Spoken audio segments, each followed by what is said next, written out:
کوئی قابو کرے قابو جن، کوئی سانپ نکال پٹاری سے، کوئی دھاگا کھینچ پراندے کا، کوئی من کا کشا حارث سے، کوئی ایسا بول سکھا دے نا وہ سمجھے خوش گفتار ہوں میں، کوئی ایسا عمل کرا مجھ سے وہ جانے جان نثار ہوں میں، کوئی ڈھونڈ کے وہ کستوری لا اسے لگے میں چاند کے جیسا ہوں، جو مرضی میرے یار کی ہے اسے لگے میں بالکل ویسا ہوں، کوئی ایسا عزم اعظم پر جو اشک بہا دے سجدوں میں، اور جیسے تیرا دعویٰ ہے محبوب ہو میرے قدموں میں، پر عامل رک ایک بات کہوں، یہ قدموں والی بات ہے کیا، محبوب تو ہے سر آنکھوں پر، محبوب تو سر آنکھوں پر۔ کبیر کی آواز نے ماحول میں عجیب سا سحر بھر دیا تھا، ہال تالیوں سے گونجنے لگا تھا۔ جولیٹ کے گیٹ اپ میں بالکنی میں کھڑی دینیا بھی اس کے انداز ادائیگی پر دل ہی دل میں اسے داد دے رہی تھی۔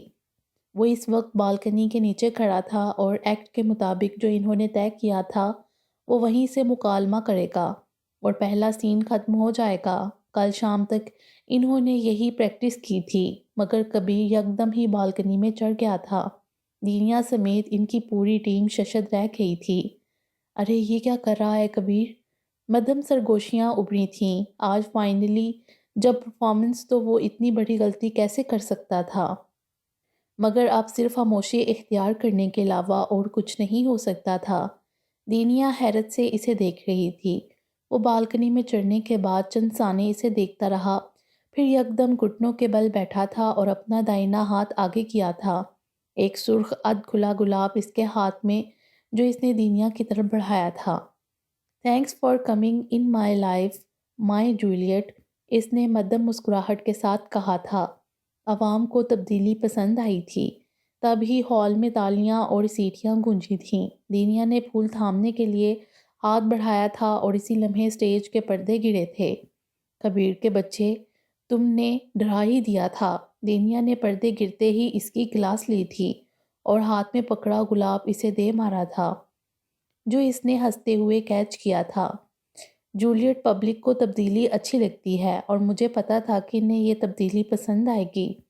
پردہ گرتے ہی ان کی ٹیم جلدی سے سٹیج پر تبدیلیاں کر رہی تھی۔ کم از کم تم بتا تو سکتے تھے ہم سب کو، ہم سب کتنا ڈر گئے تھے، تمہیں کچھ اندازہ ہے؟ دینیا نے اسے خفگی سے دیکھا تھا۔ حد ہے، میں تو سمجھا تھا ڈھیروں شاباش ملے گی مجھے، پہلے تو اس اتنی مشکل نظم یاد کرنے پر اور دوسرا اس بورنگ سے سین میں تبدیلی کرنے پر۔ کبیر اور دینیا چلتے چلتے سٹیج کے اس حصے پر آ گئے تھے جہاں ایک سیل کا منظر سٹیج پر کیا جانا تھا جس میں انہیں پیپر میرج کا سین ایکٹ کرنا تھا۔ پردے ہٹے تھے، تالیاں گونجی تھیں، وہ روبرو کھڑے تھے ایک دوسرے کی سمت دیکھتے مسکراتے ہوئے۔ رومیو کے ساتھ اس کا بہترین دوست تھا۔ بیک گراؤنڈ میں مدھم موسیقی بج رہی تھی۔ دینیا کے سر پر کبیر نے پھولوں سے بنا ایک تاج رکھا تھا۔ یہ ایک اور تبدیلی تھی جو کبیر نے ایکٹ میں کر رکھی تھی۔ دینیا ہنسی تھی۔ پھر پیپر سائن کیے تھے انہوں نے۔ کبیر نے اس کی انگلی تھام کر دینیا کا ہاتھ اوپر کر کے اسے گول گول گھمایا تھا۔ تبھی پردے گرے تھے اور سین ختم ہو گیا تھا۔ کبیر، خطیب کہاں رہ گیا ہے؟ تمہاری بات ہوئی تھی نا اس سے؟ دینیا میک اپ روم کی طرف بڑھتے ہوئے بولی تھی۔ ہاں، وہ بس پہنچنے والا ہوگا، جس وقت میری بات ہوئی وہ بس نکل رہا تھا، کبیر نے مصروف سے انداز میں کہا تھا۔ اگلا سین ڈوئل کا تھا۔ رومیو کو جولیٹ کے کزن سے فائٹ کرنی تھی۔ ہیں دینیا، اس نے جھک کر اپنے جوتے کے تسمے باندھتے ہوئے کہا تھا۔ دینیا، جو میک اپ روم کا دروازہ کھول کر اندر داخل ہو رہی تھی، پلٹ کر سوالیہ نظروں سے اسے دیکھنے لگی۔ اچھی لگ رہی ہوں اس گیٹ اپ میں، لڑکی لگ رہی ہوں۔ وہ ایک پاؤں موڑے بیٹھا تھا، چہرہ اوپر کر کے اس کی طرف دیکھ کر بولا تھا۔ اس کے چہرے پر بڑی خاص خوبصورت مسکراہٹ تھی۔ کبیر، بدتمیز، میں لڑکی ہی ہوں اور ہمیشہ لڑکی ہی لگتی ہوں، ڈنگ سے تعریف کر کے دل خوش نہیں کر سکتے، وہ مصنوعی خفگی سے کہتی میک اپ روم میں داخل ہوئی تھی۔ وہ ہنستا ہوا اٹھ کھڑا ہوا تھا۔ اگلا سین شروع ہوا تھا۔ سٹیج کے پردے ہلتے چلے گئے تھے۔ رومیو اور جولیٹ کا کزن تلواریں تھامے کھڑے تھے اور پھر ڈوئل شروع ہوئی۔ تلواروں کی آواز سے اسٹیج گونج اٹھا تھا، لوگ دل تھام کر رہ گئے تھے اور بالآخر اس ڈوئل کا منطقی انجام ہوا تھا۔ رومیو کے ہاتھوں جولیٹ کے کزن کا قتل۔ مونٹیگیو اور کیپلیٹ خاندانوں کے درمیان حالات پہلے بھی اچھے نہ تھے، اب اس قتل سے حالات مزید کشیدہ ہو گئے۔ رومیو تلوار ہاتھ میں تھامے کھڑا تھا اور اس کے قدموں میں جولیٹ کا کزن مڑا پڑا تھا۔ تبھی بیک گراؤنڈ میں ایک باری باروب آواز گونجتی ہے، پرنس کی، جس کے فرمان کے مطابق رومیو زندگی بھر کے لیے ملک بدر ہے۔ اگر کبھی زندگی میں وہ واپس آیا تو اسے موت کے گھاٹ اتار دیا جائے گا۔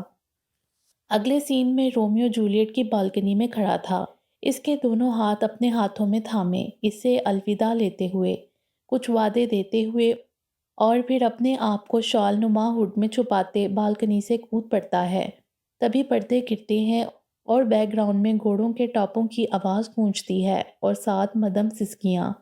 وہ آوازیں تھمیں تو پردے ہٹتے تھے۔ اب منظر واضح تھا۔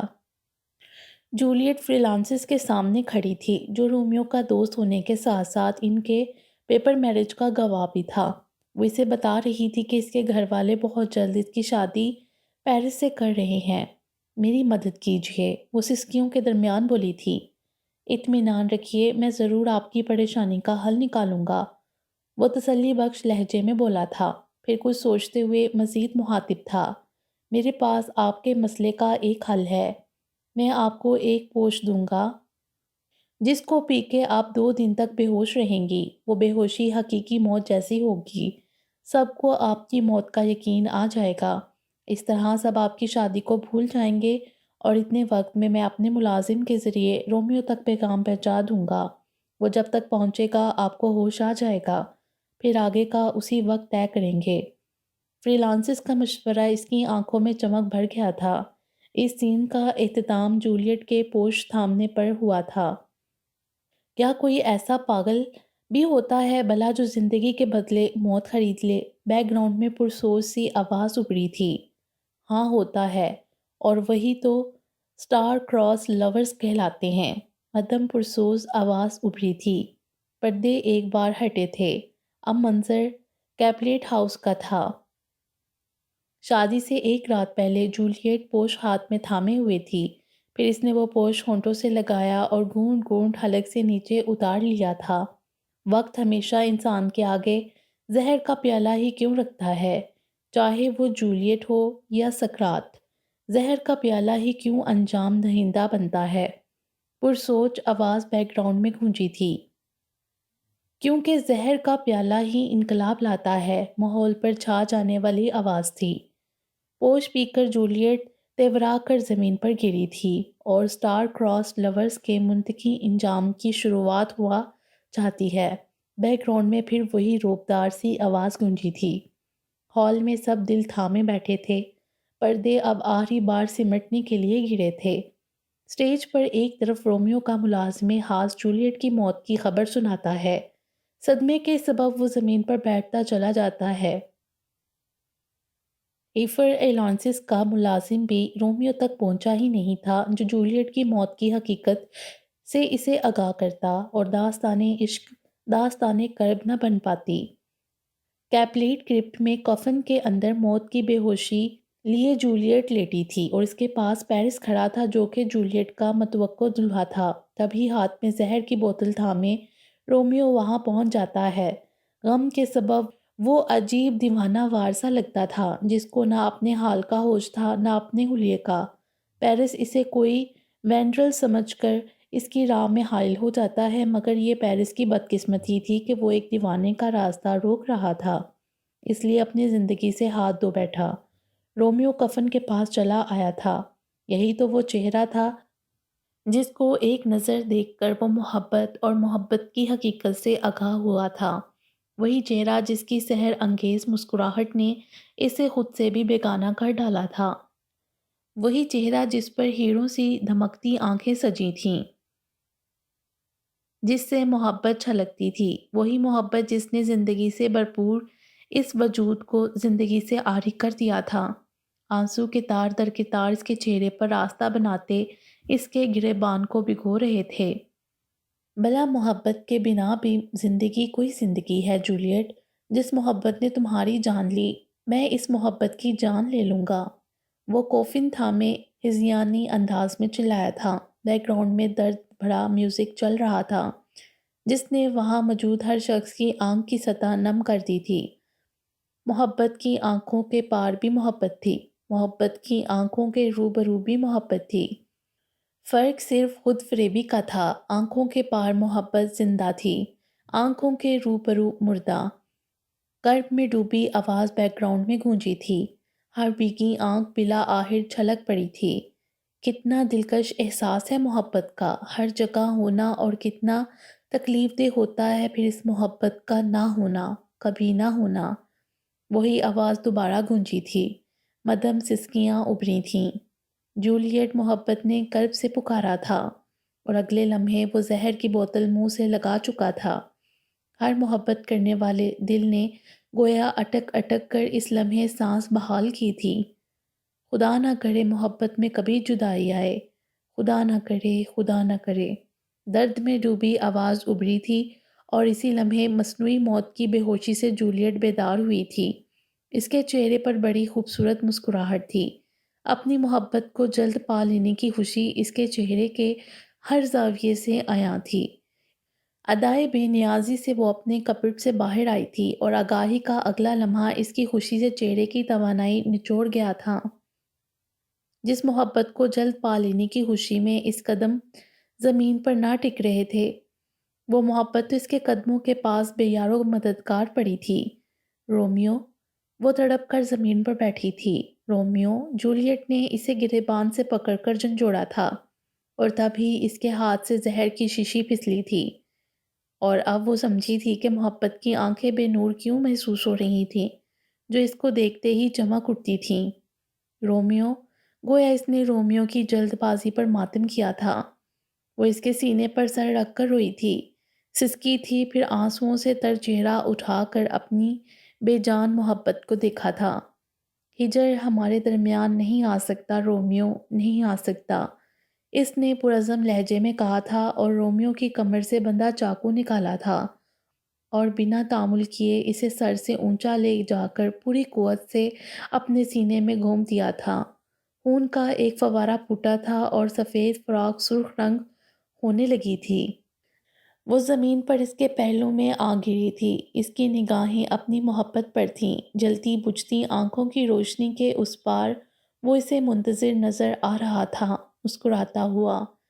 یہ منظر بڑی سی اسکرین پر واضح نظر آ رہا تھا، جس میں جولیٹ کی آنکھوں کو فوکس کر کے یہ منظر دکھایا گیا تھا۔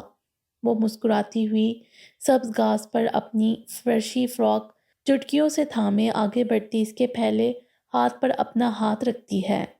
نفرتوں کے خداؤں کے آگے نہ محبت نے جھکنا سیکھا ہے نہ ٹوٹنا، بلکہ وہ خدا ٹوٹتے ہیں اور جھکتے بھی ہیں۔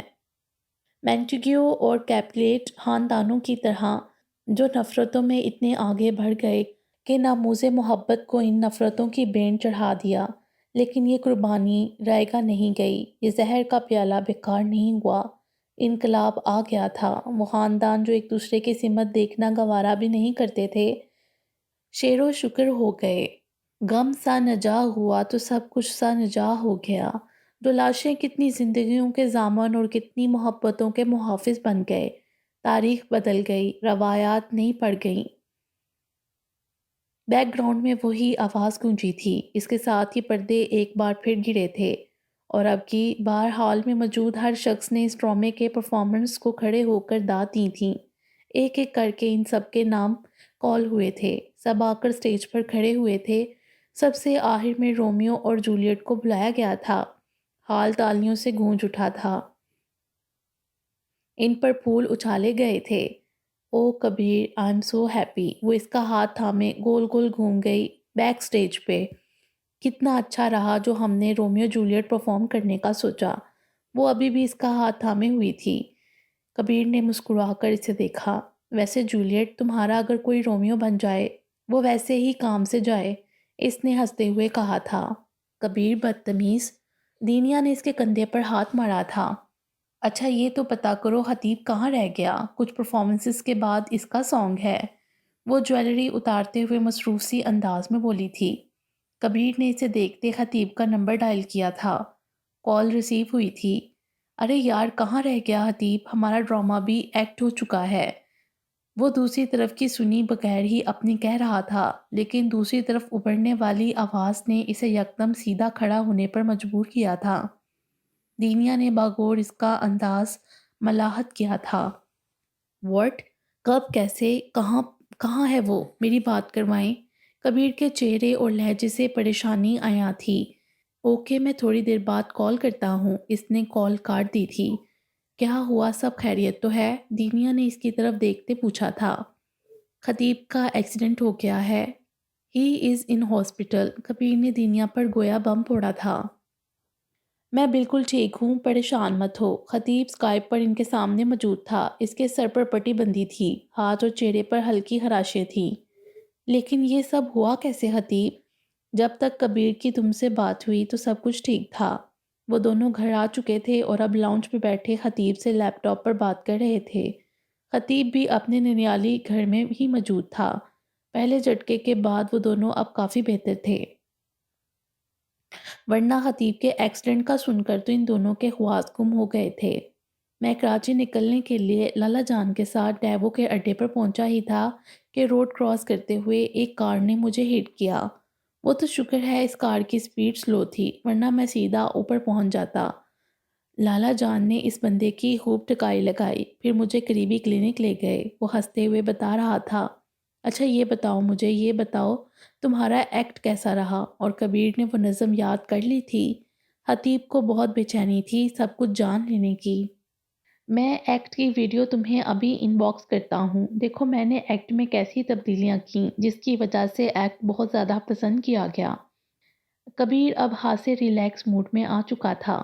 تم اس کی باتیں رہنے دو خطیب، میرا خیال ہے تم ریسٹ کرو۔ ایکٹ تو تم یہاں آ کر بھی دیکھ لو گے، دینیا نے مسکراتے ہوئے فکر مند لہجے میں کہا تھا۔ اس جولیٹ کی بات مت سننا تم نے یہ ایکٹ تر و تازہ نہیں دیکھا تو سب بیکار ہے۔ کبیر نے موبائل پر انگلیوں کو حرکت دیتے کہا تھا۔ کبیر میں تمہیں گنجا کر دوں گی اب اگر ایک اور بار بھی تم نے مجھے جولیٹ کہا تو۔ میں دینیا ہوں، دینیا شاہ۔ وہ خطرناک تیوروں کے ساتھ کبیر کو گھورتے ہوئے بولی تھی۔ اب تم کچھ بھی کہو، میرے لیے تو تم اب جولیٹ ہی ہو۔ میں تو اب تمہیں اسی نام سے پکاروں گا۔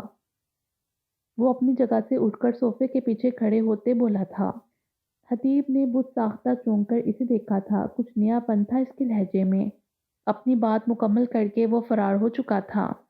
خطیب تم ریسٹ کرو، میں ذرا کبیر کے بچے کو بیڈ ریسٹ پر پہنچا کے آتی ہوں۔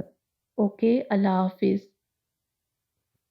دینیا نے اپنی بات مکمل کر کے اسکائپ بند کر دیا تھا۔ خطیب کچھ دیر تاریک اسکرین کو دیکھتا رہا تھا، پھر سر جھٹک کر لیپ ٹاپ آف کر دیا تھا۔ تبھی کمرے کا دروازہ کھول کر ماما جان اندر آئی تھیں۔ ان کے ہاتھ میں ہلدی ملا دودھ تھا۔ اف ماما، بہت کڑوا سا ہوتا ہے یہ، حتیم نے کڑوا سا منہ بنا کر کہا۔ اس لیے جلدی آرام کرتا ہے، جلدی زخم بھر دیتا ہے اور انسان میں طاقت پیدا کرتا ہے۔ انہوں نے ناصفانہ انداز میں سمجھاتے ہوئے دودھ کا گلاس اس کے ہونٹوں سے لگایا۔ بھلا کڑوی چیزیں بھی طاقت بخش ہوا کرتی ہیں؟ اس نے دودھ کا گلاس ختم کر کے کہا تھا۔ تلخ حقیقتیں بھی تو انسان کو طاقتور بناتی ہیں، تو تلخ اشیاء کیوں نہیں؟ انہوں نے کچھ کھوئے کھوئے انداز میں کہا تھا۔ میں نے سوچ لیا ہے اس بار بھائی صاحب سے افق کے بارے میں بات کروں گی، ان سے کہوں گی کہ کچھ عرصے کے لیے افق کو اس کی اماں کے پاس بھیج دیں، تاکہ اس کی زندگی میں ماں کے نہ ہونے سے جو خلا پیدا ہو گیا ہے وہ پر ہو سکے۔ وہ جذباتی لہجے میں بولی تھیں۔ خطیب نے محبت اور دکھ کے ملے جلے تاثرات کے ساتھ ماں کو دیکھا تھا۔ وہ جانتا تھا افق انہیں خطیب جتنا ہی عزیز تھا۔ اماں جانی اب ایسا ممکن ہی نہیں، بڑے ماموں جان کبھی بھی نہیں مانیں گے۔ انہوں نے کبھی بچپن میں لالا جان کو پھوپھی سے ملنے نہیں دیا، تو اب تو وہ بڑے ہو چکے ہیں، اب تو شاید وہ خود بھی جانا نہیں چاہیں گے۔ ایک جھجک آ چکی ہے ان کے مابین، خطیب نے سمجھانے والے انداز میں کہا تھا۔ تو کیا میرا افق ایسا ہی رہے گا، ادھورا اور تنہا؟ ان کے لہجے میں ممتا کی تڑپ تھی۔ 7-8 سال کا تھا جب وہ حادثہ ہوا تھا۔ ان کے ذہن کے پردے پر ماضی کی تلخ یادیں ابھری تھیں۔ آپ سے کس نے کہا کہ آپ کا افق ادھورا اور تنہا ہے پھپھو؟ جس کے پاس ماں کی طرح محبت کرنے والی پھپھو ہو وہ ادھورا کیوں کر ہو سکتا ہے؟ افق نہ جانے کب وہاں آ گیا تھا۔ انہوں نے تڑپ کر اسے گلے لگایا تھا، اس کا چہرہ دونوں ہاتھوں میں لے کر ماتھے کا بوسہ لیا تھا۔ تم نے مجھے بتایا کیوں نہیں افق؟ میں چھوٹے بھیا بھابھی سے بات کرتی تمہارے لیے، ان کا دکھ سے برا حال تھا۔ ارے یہ اتنی کوئی اہم بات نہیں تھی، بس یوں ہی بچپن کی ایک بات ذہن میں رہ گئی تھی۔ آپ نے کہا تھا افق فاطمہ کو تمہاری پرنسس بناؤں گی، میں اسی خیال میں رہا، لیکن غلطی میری تھی۔ مجھے سمجھنا چاہیے تھا کہ میرے پاس نہ ماما رہی تھیں اور نہ ہی آپ، تو پھر فاطمہ میری پرنسس کیسے بن سکتی تھی؟ یہ جملے ادا کرتے ہوئے اس کی آنکھیں دہل اٹھی تھیں۔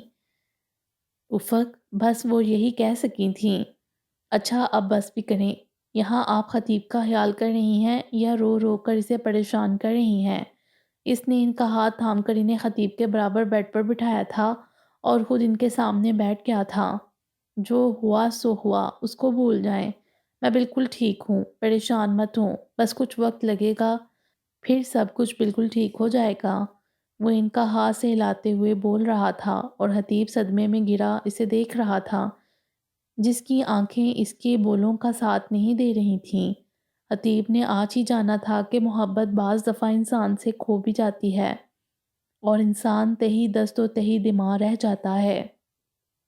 خطیب حیدرآباد سے واپس آ چکا تھا اور گویا مسکراہٹیں واپس آ گئی تھیں۔ اپنے وعدے کے مطابق اس نے آتے ہی دینیا کے تھیسس پر ورک کرنا شروع کیا تھا۔ ٹھیک ایک ہفتے بعد ان کے پیپرز شروع ہوئے تھے۔ اس سے پہلے ہی خطیب دینیا کے تھیسس مکمل کرنا چاہتا تھا۔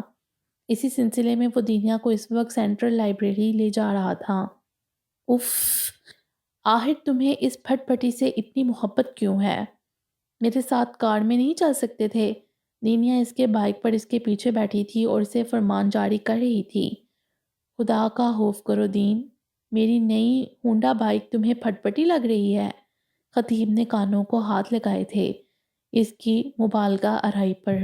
خدا کا خوف بھی میں ہی کروں، کتنا کہا ہے تمہیں میں بائک پر نہیں کار والی مخلوق ہوں، مجھ سے بائک پر سفر نہیں ہوتا۔ لیکن نہیں، ہماری کار میں بیٹھنے سے تو تمہاری ناک کٹ جائے گی۔ ویسے آج مجھے تم بتا ہی دو کہ ہمارے گھر آنے اور ہماری کار میں بیٹھنے سے تم اتنا ہچکچاتے کیوں ہو؟ دینیا بڑی دھوڑ کی کوڑی لائی تھی۔ خطیب نے کہکا لگایا تھا۔ ویسے ایک بات بتاؤ، اگر فیوچر میں تمہاری شادی کسی ایسے شخص سے ہوئی جو بائک والا ہوا تو کیا کرو گی؟ خطیب ہنس رہا تھا۔ میں اسے ایک ہی بات کہوں گی کہ بارات تب ہی لانا جب بائک سے ذاتی کار پر پہنچ جاؤ۔ دینیا شاہ نے اپنے شاہی فرمان بڑے بے نیازی سے ادا کیا تھا۔ خطیب کا کہکا بڑا بے ساختہ تھا۔ اس نے بائک پارکنگ میں روکی تھی۔ دنیا کھٹ سے بائک سے اتری تھی۔ اف، یہ کون سی لوکل جگہ لے آئے ہو خطیب؟ تمہیں کوئی ڈھنگ کی جگہ نہیں ملی؟ وہ آنکھوں کے گوگلز اتارتے سر پر ٹکائے بولی تھی۔ خطیب نے اس کے نک چڑھے انداز کو ملاحت کیا تھا اور بائک کو سٹینڈ پر کھڑا کرتا آگے بڑھا تھا۔ محترمہ، آپ کی اطلاع کے لیے عرض ہے، یہ شہر کی سب سے بڑی لائبریری ہے اور تعلیم و تدریسی ادارے لوکل نہیں ہوا کرتے۔ اتنی تعلیم حاصل کرنے کے بعد بھی تم نے سب دریا بردہی کیا ہے۔ خطیب نے گویا افسوس ہی کیا تھا اس کی عقل پر۔ دینیا نے پیچھے سے اسے گھور کے دیکھا تھا۔ اب چلو، مجھے گھورنے کا شغل بعد میں پورا کر لینا۔ اس نے پلٹ کر دینیا کو دیکھتے کہا تھا، جو کمر پر دونوں ہاتھ ٹکائے اسے ہی گھور رہی تھی، پھر دب دب کرتی اس کے پیچھے آئی تھی۔ خطیب نے کاؤنٹر پر اپنا کارڈ جمع کروایا تو دینیا نے اسے چونک کر دیکھا۔ جس طرح وہ لائبریرین سے سلام دعا کر رہا تھا، ایسے لگتا تھا کہ وہ پہلے بھی یہاں آتا رہا ہو۔ کیا تم روز یہاں آتے ہو؟ دینیا نے بک شیلفز کے درمیان سے گزرتے پوچھا تھا۔ میں تمہیں یہاں اپنی ہیلپ کے لیے لایا ہوں یا اپنی انویسٹیگیشن کے لیے؟ خطیب نے اسے کھڑے تیوروں سے گھورا تھا۔ تو تم مجھے پھر لائے ہی کیوں ہو؟ دینیا نے منہ پھیلاتے ہوئے کہا تھا۔ محترمہ دینیا شاہ، آپ شاید بھول رہی ہیں کہ ہم یہاں آپ کے تھیسس کے کچھ اہم نکات ڈھونڈنے آئے ہیں، لہٰذا اب آپ یہ بک کی لسٹ پکڑیں اور انہیں ڈھونڈ کر وہ کارنر والی ٹیبل پر لے آئیں۔ تب تک میں کچھ دوسری بکس دیکھتا ہوں۔ خطیب نے لسٹ تھماتے اسے روانہ کیا تھا اور خود بھی مطلوبہ بکس ڈھونڈنے لگا تھا۔ بکس لے کر وہ دونوں کارنر والی ٹیبل پر آ گئے تھے۔ خطیب مختلف کتابوں میں سے اہم پوائنٹ اسے ڈیڈکٹ کروا رہا تھا۔ خطیب کی مکمل توجہ بکس کی طرف تھیں، جبکہ دینیا چوئنگم چباتے، ببلز بناتے ادھر ادھر کے مناظر سے مستفید ہو رہی تھی۔ ارے تم نے کبیر کو بھی بلایا تھا، شکر ہے اب میں اس کے ساتھ چلی جاؤں گی۔ دینیا نے کاؤنٹر پر کارڈ سبمٹ کرواتے کبیر کو دیکھ کر کہا تھا۔ میں نے تو نہیں بلایا کبیر کو، کہاں ہے کبیر؟ خطیب نے چونک کر دینیا کی نگاہوں کا تعاقب کیا تھا۔ واقعی وہ کبیر ہی تھا۔ تو پھر یہ یہاں کیسے؟ دینیا نے حیرت سے سوال کیا تھا، پھر بولی تھی۔ اور اب میں سمجھ گئی کہ یہ یہاں کیوں آیا ہے، اس نے گردن کو پرسوچ انداز میں ہلاتے ہوئے کہا تھا۔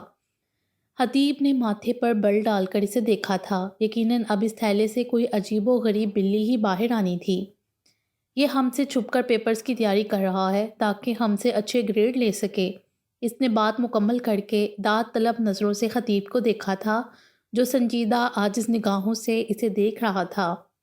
کیا میں نے کچھ غلط کہا ہے؟ وہ معصوم صورت بنائے حیرت سے اسے پوچھ رہی تھی۔ خطیب چند ثانے اسے دیکھے گیا، پھر ہنستے ہوئے چہرے کا رخ پھیر گیا تھا۔ بے وقوفوں کی شہزادی، اس نے ہنستے ہوئے کہا تھا۔ اس کے کمپلیمنٹ پر دینیا نے منہ بنا کر اسے دیکھا تھا۔ بھلا دوستوں پر بھی کوئی شک کرتا ہے دین؟ اسے منہ بناتا دیکھ خطیب نے اپنی ہنسی کو بریک لگایا تھا۔ اچھا تو پھر تم ہی بتاؤ وہ یہاں کیوں آیا ہے؟ اس نے خفا لہجے میں کہا تھا۔ یہ تو مجھے نہیں پتا، چلو چل کر دیکھتے ہیں، خطیب نے اپنی جگہ سے اٹھتے کہا تھا۔ دینیا نے اس کی تقلید کی تھی۔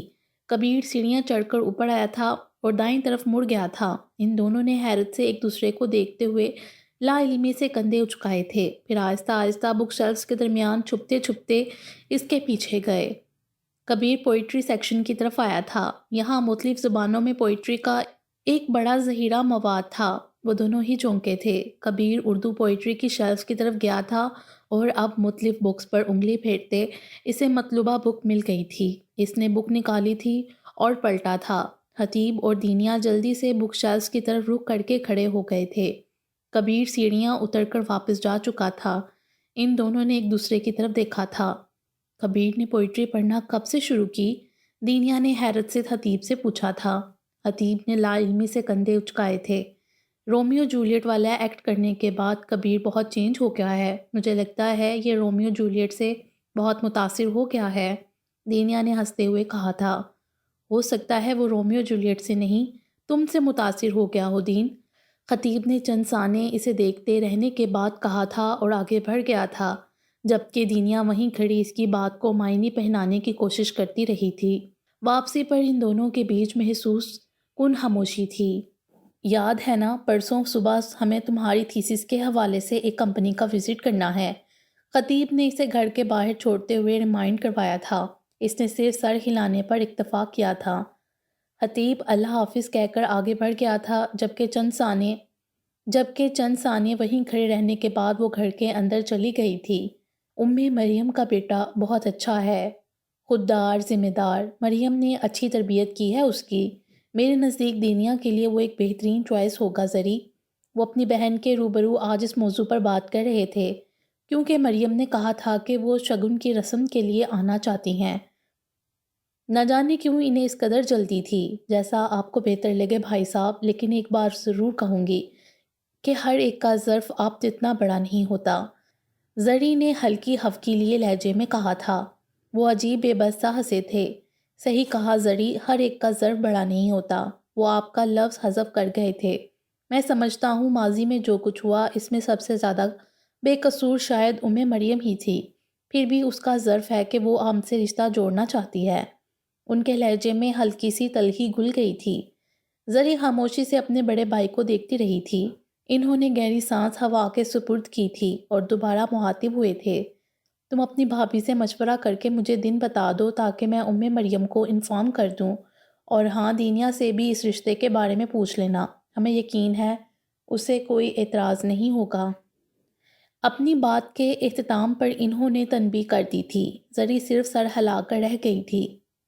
خطیب کوئی مسئلہ ہے بیٹا؟ میں دیکھ رہی ہوں جب سے حیدرآباد سے آئے ہو آپ بالکل گم سم ہو، اپنی اماں جان کو نہیں بتاؤ گے؟ وہ جب سے لائبریری سے آیا تھا ان کی گود میں سر رکھ کے لیٹا ہوا تھا۔ ان کا پریشان ہونا فطری تھا۔ ایسی کوئی بات نہیں اماں جان، بس پیپرز کی تیاری اور ساتھ میں دینیا کا تھیسس تو تھکن ہو جاتی ہے۔ وہ اٹھ بیٹھا تھا، وہ چند ثانیے اسے دیکھتی رہی تھیں، پھر بولی تھیں، میں تمہاری ماں ہوں حتیب، تمہارے دل تک رسائی ہے میری۔ ان کی بات پر وہ بے ساختہ نگاہیں چراتا گردن جھکا گیا، اور اسی لیے میں نے فیصلہ کر لیا ہے۔ ان کی بات ادھوری ہی رہ گئی تھی کیونکہ ڈور بیل بج گئی تھی۔ اس وقت کون آ سکتا ہے؟ خطیب نے حیرت سے سوال کیا تھا۔ انہوں نے کندھے اچکا کر لا علمی کا اظہار کیا تھا۔ اچھا اماں جانی، کھانا گرم کر لیں، بڑے زوروں کی بھوک لگ رہی ہے۔ اس نے سلیپرز پاؤں میں ڈالتے صوفے سے اٹھتے ہوئے کہا تھا۔ وہ اس بات میں سر ہلاتی کچن کی طرف بڑھ گئی تھیں۔ اس نے صحن سے گزر کر دروازہ کھولا تھا اور سامنے کھڑی ہستی کو دیکھ کر چند ثانیے کے لیے وہ منجمد ہو گیا تھا، جبکہ دوسری طرف سے اسے دیکھ کر ان کے چہرے پر بڑی آلوہی سی چمک ابھری تھی، نگاہیں محبت سے چمکنے لگی تھیں۔ السلام علیکم۔ اس نے دروازے سے ہٹتے انہیں اندر آنے کی اجازت دی تھی، لیکن انہوں نے آگے بڑھ کر اسے گلے لگا لیا تھا۔ خطیب دل ہی دل میں شرمندہ ہو گیا تھا۔ ویسے بھی اماں جانی نے جب سے اسے حقیقت سے آگاہ کیا تھا، وہ ان سے بے حد شرمندہ تھا۔ کبھی کبھی ملنے آ جایا کرو حتیب، بہت دل کرتا ہے تم سے باتیں کرنے کا، تمہیں اپنے ساتھ رکھنے کا۔ میں جانتا ہوں تم مجھ سے خفا ہو بہت، لیکن یہ خفگی دور کرنے کا موقع دو، ہم تمہاری ہر شکایت، ہر گلہ دور کر دیں گے۔ وہ انہیں سینے سے لگاتے ہوئے کہتے جا رہے تھے۔ خطیب کی شرمندگی میں مزید اضافہ ہوا تھا۔ وہ شرمندہ سا ان سے الگ ہوا تھا۔ السلام علیکم، آپ آئے ہیں؟ میں ابھی خطیب سے پوچھنے ہی آئی تھی کہ کون آیا ہے، آپ اندر آئے نا۔ خطیب، حد کر دی تم نے بھی، اپنے تایا جان کو یہاں کھڑا کیا ہوا ہے۔ یکدم ہی اماں جانی وہاں آئی تھیں اور وہ کچھ بول ہی نہیں پایا تھا۔ ارے نہیں بھائی، ہمارے بیٹے نے ہمیں کھڑا نہیں کیا ہوا، بس ہم خود ہی جذباتی ہو گئے تھے۔ انہوں نے خطیب کو محبت پاش نظروں سے دیکھتے ہوئے کہا تھا، آئیے اندر آ جائیے۔ ان کی بات پر خطیب کی اماں نے مسکراتے ہوئے انہیں اندر آنے کا کہا تھا۔ اب تو بس ایک ہی خواہش ہے کہ تم دونوں ہمارے ساتھ حویلی میں آ کر رہو۔ انہوں نے 1000 بار کی فرمائش دہرائی تھی۔ میں بھی اس بارے میں اب سنجیدگی سے سوچنے لگی ہوں۔ زندگی کا کوئی بھروسہ نہیں اور اب تو میں بہت تھکن محسوس کرتی ہوں۔ اب تو بس ابدی آرام کی خواہش ہے۔ خطیب اپنے کمرے میں جا چکا تھا، وہ دونوں لاؤنج میں بیٹھے تھے۔ خدا سے خیر کی دعا کرنی چاہیے، ایسے برے کلمات زبان سے ادا کرنے نہیں چاہیے، نہ جانے کون سا لمحہ قبولیت کا ہو۔ ہمیں ابھی اور جینا ہے، خطیب کی زندگی میں آنے والی خوشیاں دیکھنی ہیں۔ ابھی سے تھکنے کی بات کرو گی تو کیسے چلے گا؟ انہوں نے حوصلہ افزا لہجے میں کہا تھا۔ آپ مجھ سے وعدہ کریں بھائی صاحب، میں رہوں نہ رہوں، خطیب کی زندگی کی ہر خواہش پوری کریں گے، اس کی زندگی کی سب سے بڑی خواہش اسے دیں گے۔ ان کی نظروں میں افق کا اداس اور مزمحل سا چہرہ گھوم گیا تھا۔ تم جیسا چاہو گی ویسا ہی ہوگا، انہوں نے حتمی لہجے میں کہا تھا، اور مریم کے چہرے پر اطمینان پھیلتا چلا گیا تھا۔ باقی انشاءاللہ اگلی ویڈیو میں۔ امید ہے آپ کو یہ ویڈیو پسند آئی ہوگی۔